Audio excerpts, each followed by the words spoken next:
আমাদের দর্শকদেরকে ধানের রেটটা আপনি বলে দেন। ধানের রেট হইলো 1100। 1100। হ্যাঁ। এটা কোন থানা বসে? এটা ফাগলা থানা। আসসালামু আলাইকুম, আমরা চলে এসেছি খরুতির পার। আর খরুতির পার বৈশাখ, মানে বৈশাখ যে একটা মাস আছে, এটা শুধু খালি খরুতির পার আসলেই বোঝা যায় যে বৈশাখ মাস চলতেছে খরুতি পার। আর আমার চারিদিকটা তো দেখতেই আছেন, শুধু ধানের মেলা। আর এই ধানগুলো কৃষকরা কিভাবে সংগ্রহ করতেছে আপনাদেরকে দেখাচ্ছি, চলে আসেন। এই আপনারা দেখেন কৃষকরা কিভাবে ধান সংগ্রহ করতেছে।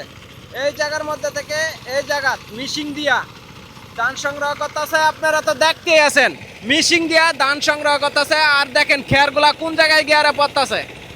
এই জায়গার মধ্যে দুইটা লোক লাগে, দেখা যাচ্ছে দর্শক। এই জায়গাটা, এই যে এই জায়গাটা ধান পড়তেছে।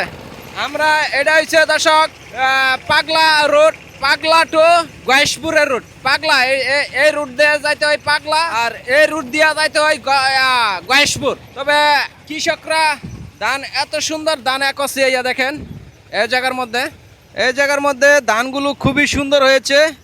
কৃষকরা ধান মারাচ্ছে। তবে আমি আপনাদেরকে ধানগুলো দেখাচ্ছি। দর্শক, এই যে ধান আজকে আমাদের বৈশাখে খুব সুন্দর সোনালী ফসল ধান। শুধু ধানের মেলা আছে খরুতি।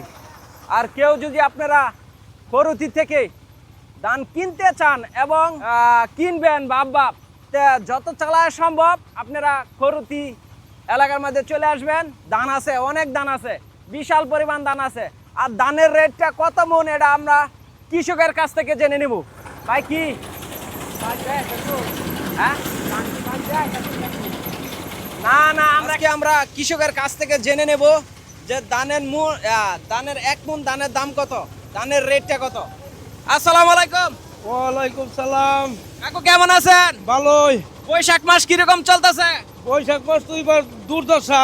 এই যে আমাদের দর্শকদেরকে ধানের রেটটা আপনি বলে দেন। ধানের রেট হইলো 1100। 1100। হ্যাঁ। এটা কোন থানা বসে? এটা ফাগলা থানা। পাগলা থানা বসে দর্শক। পাগলা থানার ধানের রেট কিন্তু 1100 টাকা।